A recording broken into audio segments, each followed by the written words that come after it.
Alright, we're going to go ahead and graph this inequality here. So we got y is greater than 5x minus 5.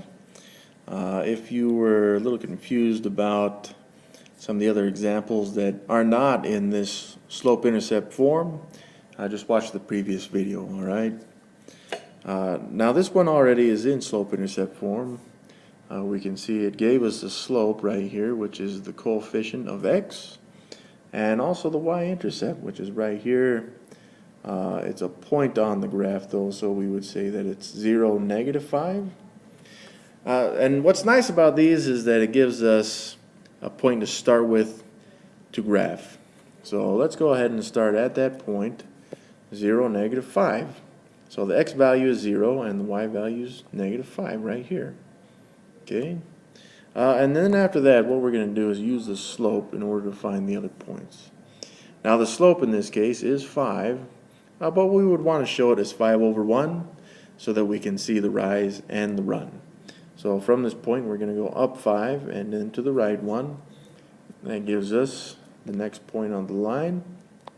And we'll just continue this pattern until we reach the end of the graph. So there we can see the stair steps of this line, and then we're just going to connect these points. Alright, so that would be the line if this were an equation. However, this is an inequality, and since y is greater than this stuff here, it just means that these points on the line would make this an equal statement. However, an equal statement would not give us a true statement in the equation, which means that we just simply need to go back and make this a dashed line, okay, kind of like we would have. Let me fix that. So that's a dashed line, and it kind of works the same way that it did on number lines when we were graphing those single variable inequalities, where if it was not equal to, then we would not shade the dot in. So in other words, these points on the line would not give us a true statement.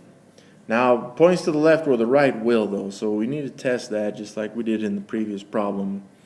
And if you need to watch that video, go ahead and do that if you need the extra help. But let's go ahead and test this thing. So let's figure out a point that we would want to test on here. And some of you guys, of course, in class, we talked about using the point 0, 0 as often as possible because it will tell us pretty quickly if the statement is true or false. And we're going to do the same thing here. We're going to test the point 0, 0. So y is greater than 5 times x, which in this case is 0, minus 5, right? And also the y would be 0 as well.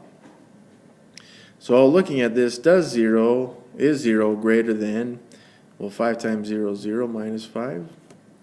So 0 minus 5 is -5, right? So the question is 0 greater than -5? And the answer is yes, so this is true, right? So in other words, this point right here, 0, 0, would give us a true statement.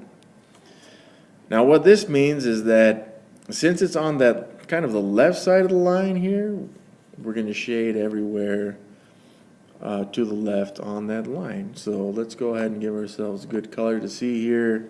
I'm going to use yellow, and this is the part that I would shade in right here, okay?